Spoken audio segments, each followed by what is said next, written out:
All right. Hello, star seeds and magical friends, and welcome to Neurolinguistic Astrology Live. And we have a very special presentation today because we're going to be doing Synastry. And I really love Synastry because it deals with relationships. And so I'm just going to do a quick little introduction into this whole live stream, and then we're going to get right into the presentation. And then I'm going to be doing some, readings as Sailor Moon for, how should I call it? I'll show you just so you can see. Da-da-da. So I'm going to be reading the manga of Sailor Moon on my TikTok channel as kind of Manga Monday, and then just before I get into doing more Birds of Prey stuff. So let me just adjust this just a bit. I think what light I'm working with right now. There you go. Okay, so let's put this to the side. That won't be till a little bit later than this. This presentation is, however, all about a synastry between June and Johnny Cash.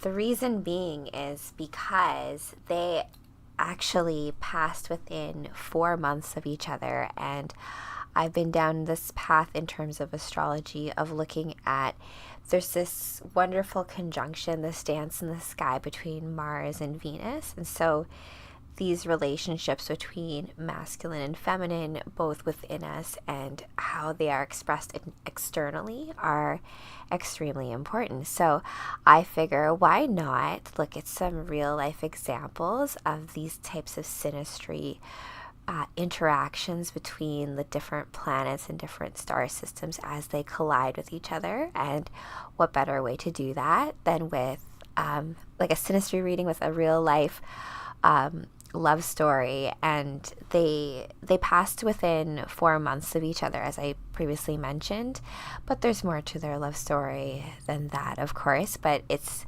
definitely something that, if we think of even Ring of Fire, that song, I fell into burning ring of fire, and that was written by June for Johnny. Hold on a second, let me just make sure that. All right. I just wanted to make sure that my streaming levels were okay, because I'm getting. Okay, no, I think we're okay. I'm just gonna run with it. If it doesn't work, then it doesn't work. I'll do a refilming of this if this stream doesn't necessarily work out. I wanted to do this live just so that we kind of get the actual, how should I call it, the real in-person way of looking at a chart, and you'll see what I mean. We're not going to go into my usual way of doing synastry, where I'll usually go over one person's chart and then the other person's chart, and then I will do the synastry. In this case, I'm going to keep this chat very succinct. It's going to be about synastry itself, because that's also going to be an offering that I have on my, as an offering generally. So you can get that off of Sacred Soma Alchemy, or you can get that off of my personal website at the Rachel Z Project. So either way, synastry you can do with much more than just lovers and friends, right? So there's this idea that synastry, actually, why don't we just get into the presentation, because that will explain a lot about this.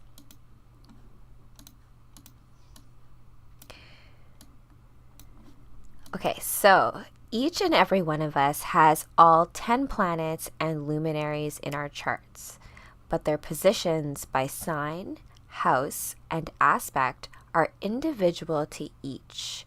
When we interact with others, the individual energies of our natal charts from special relationships with their individual energies, the resulting interplay is as complex and as unique as our own personalities. And so as we have a chart, as you know, if you've seen any of my previous charts about doing natal charts, you have the 10 like Sun, Moon, Mercury, Venus, Mars, and I'm going to go into a little bit later about how, not in this talk specifically, but Sailor Moon does a great job from an archetypal standpoint, and the different scout powers is like a great way to kind of look at the luminaries and planetary rulers in your own chart. So we each have a placement for each of the planets that exist, right? So we usually think of ourselves as our sun sign, right? Our solar sign, which is just one of many. And that sun sign may or may not be something like your signature sign, which is the first planet that would enter your chart. Also, things like your rising sign or ascendant sign are going to be things that position your chart in such a way that your housing system is going to dictate where certain planets and certain signs line up. And so that's going to just all be unique to you, all like just yours. And so you take that and then you interplay that with another chart, and then you get whole new aspects that can exist and angles that exist between those different planets and those different aspects that are unique to all the different people, right? So, for example, I'll give my mom as an example, because in love readings, like for me and my husband, for example, I'm a Taurus and he's a Libra, and both of those signs are ruled by Venus. So that in and of itself, we get along on a lot of things, but they are different expressions of Venus as well. So in those things, there can be challenges. You can also look at different elements that exist between different people. Like, for example, if you don't have a lot of water in your chart, you may seek out water individuals.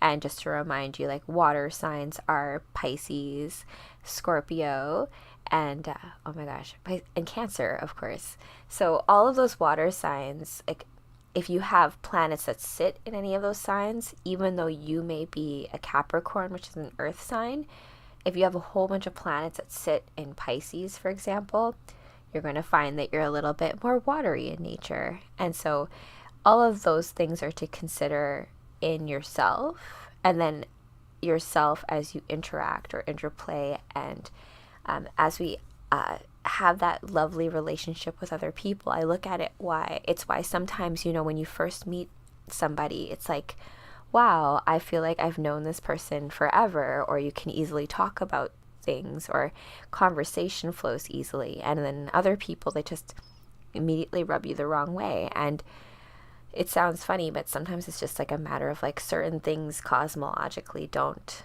line up. And some people are meant to be in our lives for a certain time to fulfill a certain purpose in our life story. And then we have to learn to move on from that point, take the lessons and go from that. And some people come at very inconvenient times, but it was always meant to be. And that's kind of like June and Johnny Cash, which is going to be what this Synastry talk is going to be all about, as a way to illustrate what Synastry reading is all about and why you should get one done with your partner. I find that I've learned a lot about myself and other relationships, especially my husband, in terms of learning about how we each communicate, how we each perhaps deal with certain stresses in life, and learning to try to how to have some forgiveness when it comes to some things, right? That can be important.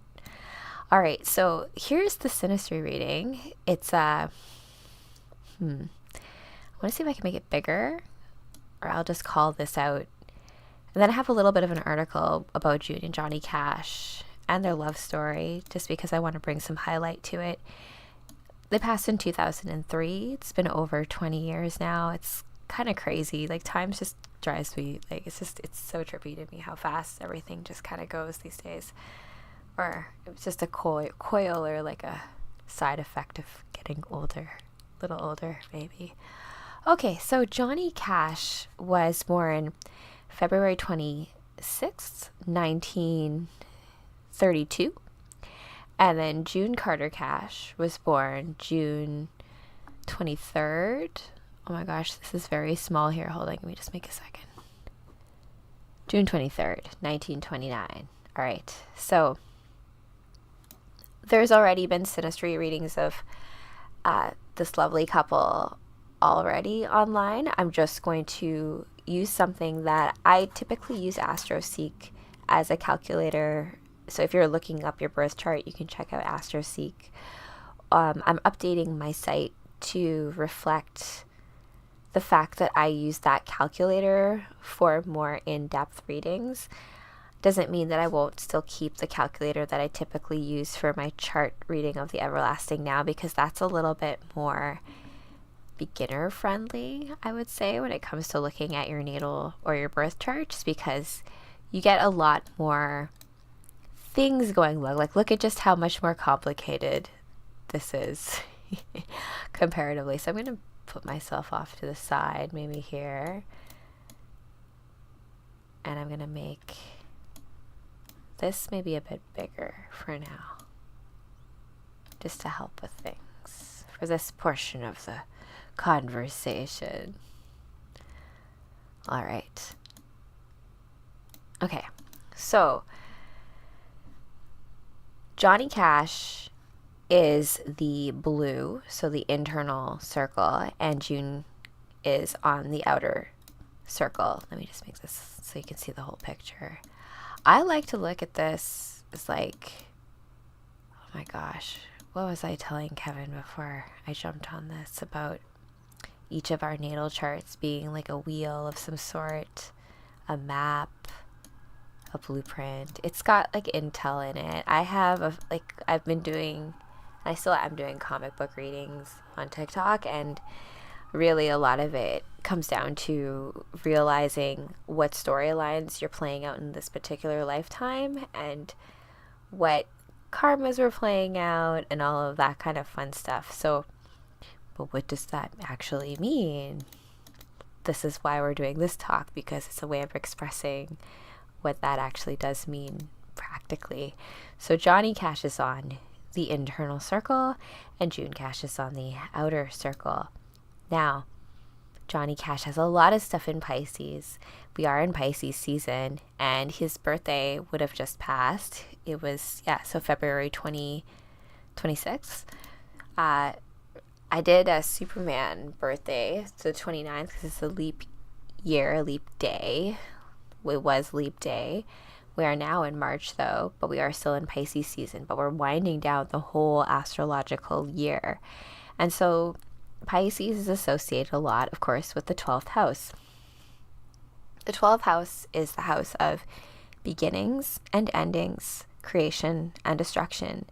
Also, more structurally, it deals with things like hospitals and prisons and things like that.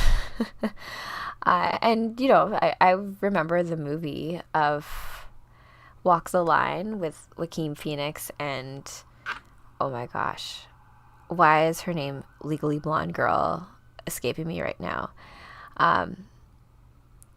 Anyways, I used to not like her, but I ended up actually really liking her a lot, and she was really good in that movie. But, you know, he does performances in a prison, as well as addictions are related to the 12th house in Pisces, and it's a lot has to do with, I look at it from a perspective just as someone who has some aspects with Neptune, where Pisces is ruled by Neptune, and that's very much Poseidon, the dream world, and the unseen, the subconscious, the part where it's a little bit invisible and unseen, and like what you don't necessarily see underneath the surface. And so it can be, you know, they were like, if you look at June and Johnny Cash here, she's like his guiding light in the deep sea water of Pisces,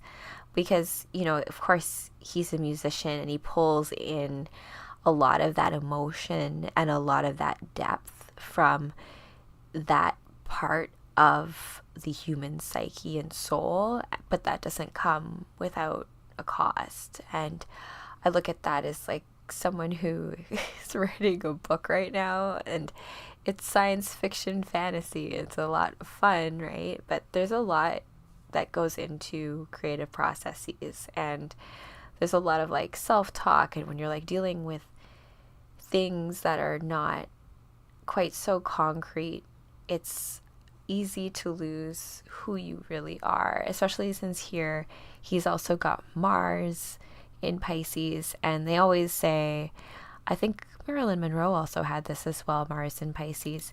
And it's like, oh, this is Mars is not, you know, if you think about different planets, this is not for this talk, but this is maybe for a different future talk. But when you look at different planets, you will say that they are exalted in different signs. An example is you'd have Venus would be exalted in Pisces, and it doesn't look like that's happening here. Let me see, actually, where is Pisces for I'm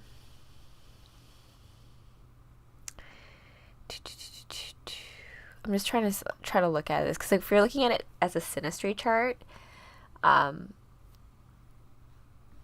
just looking at June's chart right now. So June's a Cancer, and I'm just trying to see where her ascendant is based on this chart.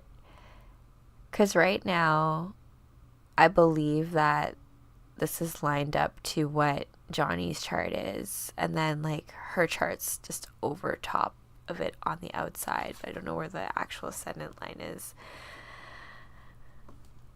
That's okay. I mean, that's okay. That's still, I forgot that Mercury is here as well for Johnny Cash as well. So there's a lot of Pisces energy going on here, a lot of water energy. And remember, I was talking about different elemental breakdowns. Let's look at June right now, because June is a force in her own right. I was looking at some clips of Ring of Fire and Jackson and how they performed together, and they were already forces on their own, but then coming together and being together for the rest of their lives. It's just, you know, I love it. But so let's look at June. So she's got like, the sun is in Cancer. There's also Pluto is in Cancer. I hope that that's the right glyph for Pluto. That is definitely, yes, it is. I've gotten used to it. Sometimes Pluto looks like a P if you look at it in some of these charts. You also have Mars in Leo. I think that, so that's a bit more of a better placement for Mars if you want to compare the two, where in Johnny's chart it's almost like you have this fiery Mars in your chart represents action and drive and movement forward. And so having it in Pisces, they say it's inactive, right? So that's where okay.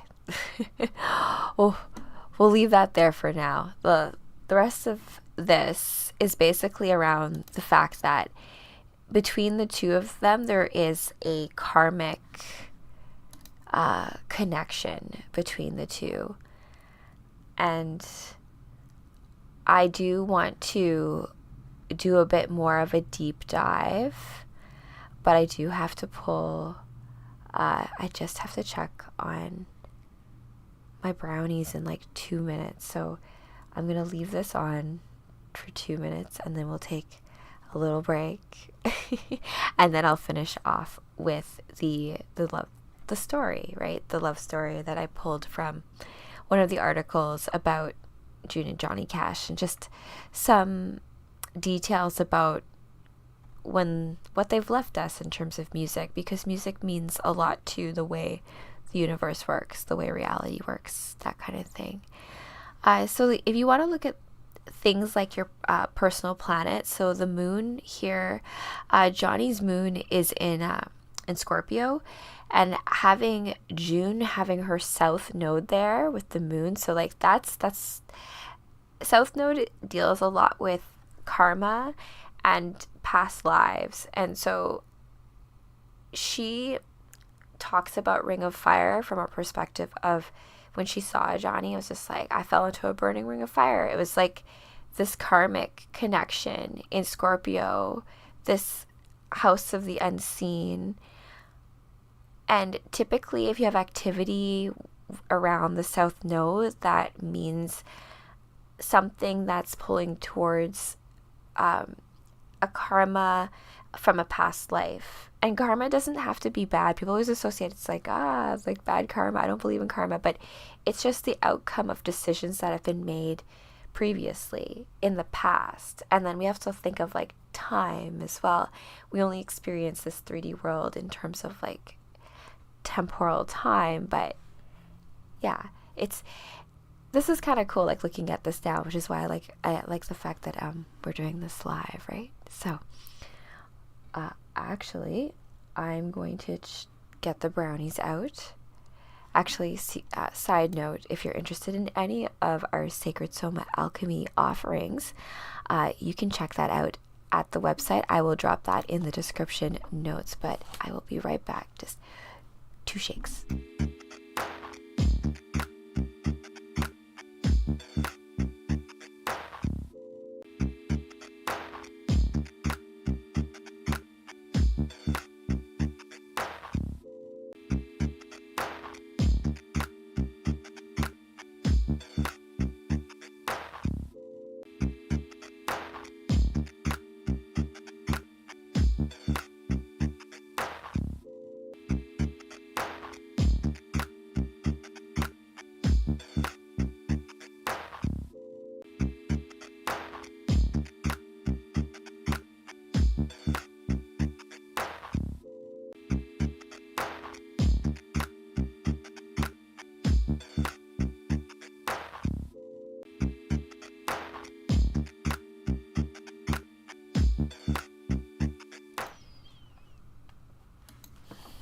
All right, I'm back.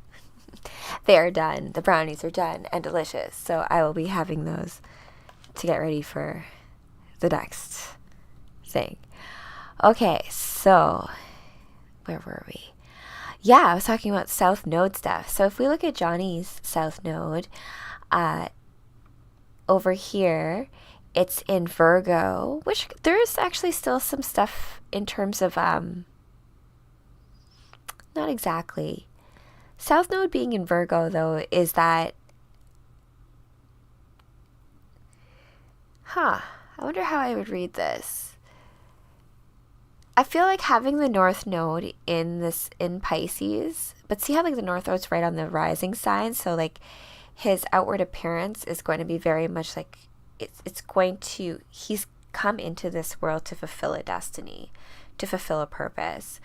And I feel like that is definitely the case.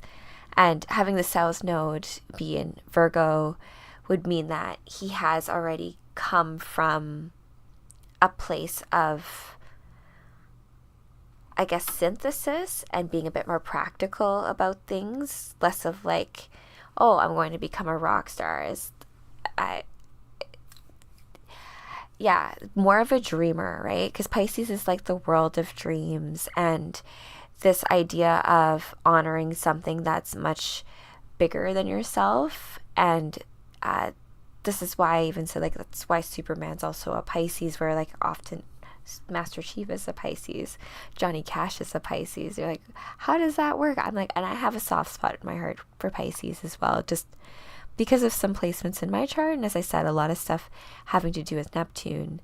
Other things to look at in Synastry are, of course, Venus. And our good friend Venus dictates things like how we love, how we want to be loved, and also just how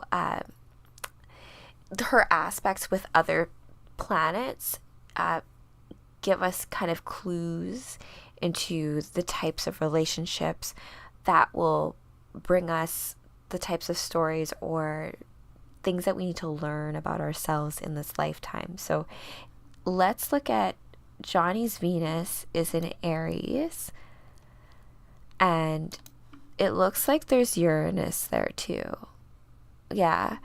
And Black Moon Lilith, which is a spicy character because that's like the dark side of the moon, and also is about like where we may have experienced shame in our past. And I like to look at it like, you know, the more taboo sides of ourselves that we need to gain power from and work on, and not just, you know, the more you don't look at stuff like that, the bigger that monster becomes. So Johnny Cash has us in Aries. So Venus being in Aries, with that, it means that there's some he goes and gets whatever it is that he wants. I also have a Venus in Aries, and it's all about, it's that warrior energy as well, right?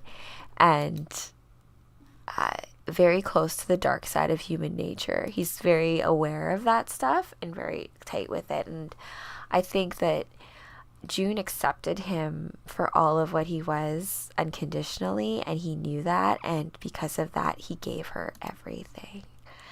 And let's see, over here, she's got the North Node in Taurus. She's got Chiron in Taurus. Her Venus is in Taurus. And Venus is ruled by Taurus, so you could consider that as a very powerful position for her Venus to be in. So I would say like June Carter herself has a very powerful chart.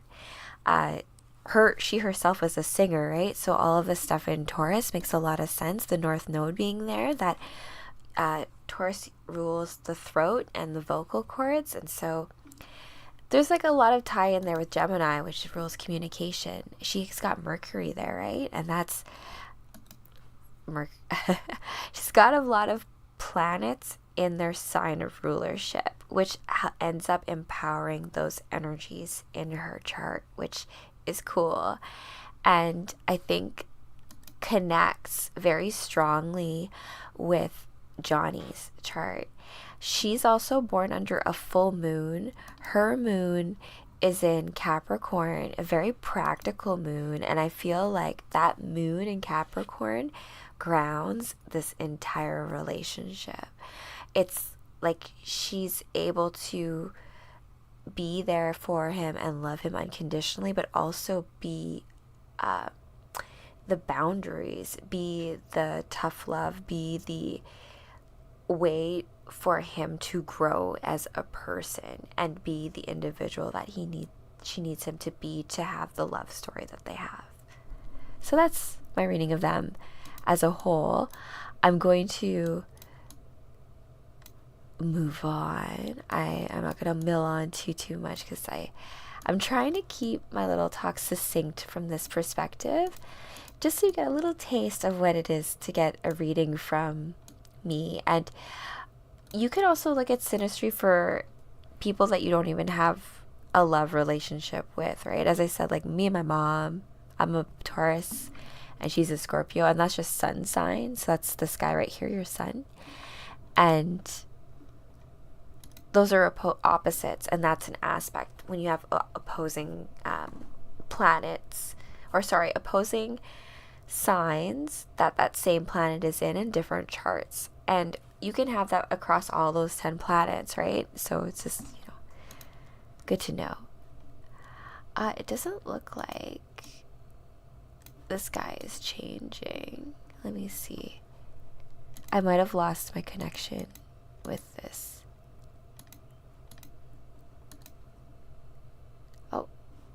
Oh no. Okay, got it. I have till death to us part. And not to be morbid at all, because I read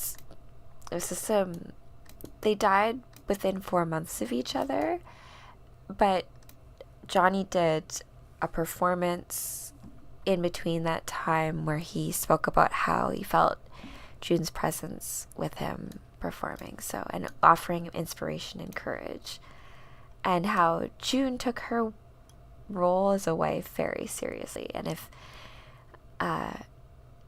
being a wife was like a job, June would be a CEO. So I kind of like that. June died of complications following heart surgery on May 15th, 2003 in Nashville.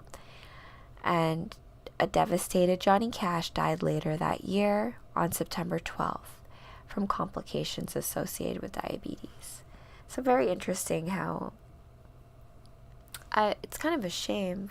Sad. Well, I mean, death is always... It's a hard thing to talk about. And, like, when does anyone know it's, like, the right time to go, right?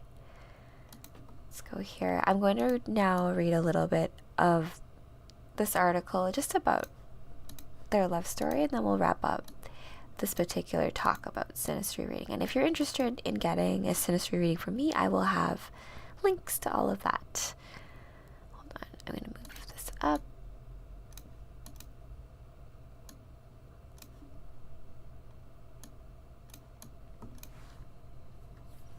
Alright, let me just make sure I have...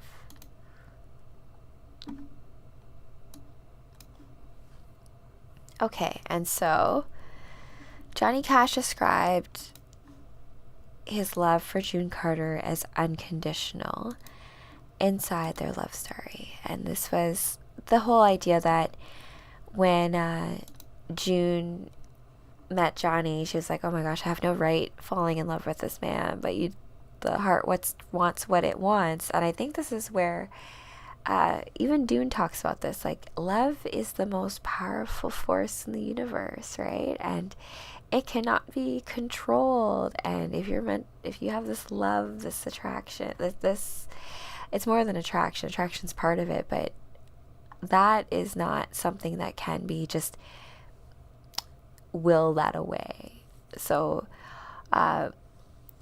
it's kind of like what I'm doing in terms of even like the Green Lantern Corps, like how like they're the will, but there's also the Star Sapphires, and they're about love, and they talk about how like a world without love is blasphemy, but love can cause some complications. That's the thing. It's never so easily tied up in a bow. See here, Johnny and June first met backstage at Nashville's, Tennessee's Grand Ole Opry in 1956. Though it would be a dozen years before they would become husband and wife, Carter had been aware of Cash through the recommendations of Elvis Presley, with whom she had been singing backup. Elvis would make me go into these little cafes and listen to John on the jukebox when we played in the South, in the Carolinas, and all down through Florida and Georgia. So that's so funny. She became aware of Johnny Cash because of recommendations from Elvis Presley, because she used to sing backup for Elvis. I love that. Cash remembers telling Carter that he has always wanted to meet her and was aware of her through her famous country music family. Her parents were Ezra Carter and mother Maybelle Carter, and June... Oh, yes. So she comes from a singing family, but so as I said, she's like a force in her own right, and to just like, it's like sparks coming together, and it was just always kind of meant to be when it was supposed to happen. And they had affairs. 1966 filed for divorce. They had, let's see here, oh my gosh, they Johnny Cash popped the question in London, Ontario. I didn't know that. In 1968. So, although neither spoke of how and when their amorous relationship began, Cash made a very public proposal to Carter after several previous attempts had reportedly failed. Carter finally said yes when Cash popped the question in front of a concert audience of 7,000 people in London, Ontario in February of 1968. Nice. And then 2 years later, Carter gave birth to a son, John Carter Cash, and the couple blended their existing families. So I love that. And very much in love. Yeah. And they died just 4 months apart. And I love this part here because I think this is a good way to kind of end this conversation and this talk until next Moonday Monday and our next Synastry reading. So yeah, I'm gonna do just Synastry readings, like a relationship. That's kind of like that's the best part of Astro for me anyways, really. Navigating who we're supposed to share our lives here with, right? And how we can grow with even our relationships with ourselves too, right? So Cash gave his final live performance on July 5th, 2003 at the Carter Family Fold in Hiltons, Virginia. Visibly frail, he honored his recently deceased wife between songs. The spirit of June Carter overshadows me tonight with the love she had for me and the love I had for her. We connect somewhere between here and heaven. She came down for a short visit, I guess, from heaven, to visit with me tonight, to give me courage and inspiration like she always has. I thank God for June Carter. I love her with all my heart. Aww. I love that. It's just, you love, like, and Juno in Astro is very much the wife goddess energy, and she was very much an embodiment of that. And as I said, being a force on your own and then coming together, and in doing that you've amplified your own power too as well. And just about also leaning into our own energies of healing our own divine masculine within ourselves and with those that we get to share our journey of life with. And so I hope that you found tonight's conversation about Synastry and a look at the love story of June and Johnny Cash very interesting. And if you like my content, please give me a like, share it, subscribe, and I'll catch you all in the next video. Until next time, Starseeds.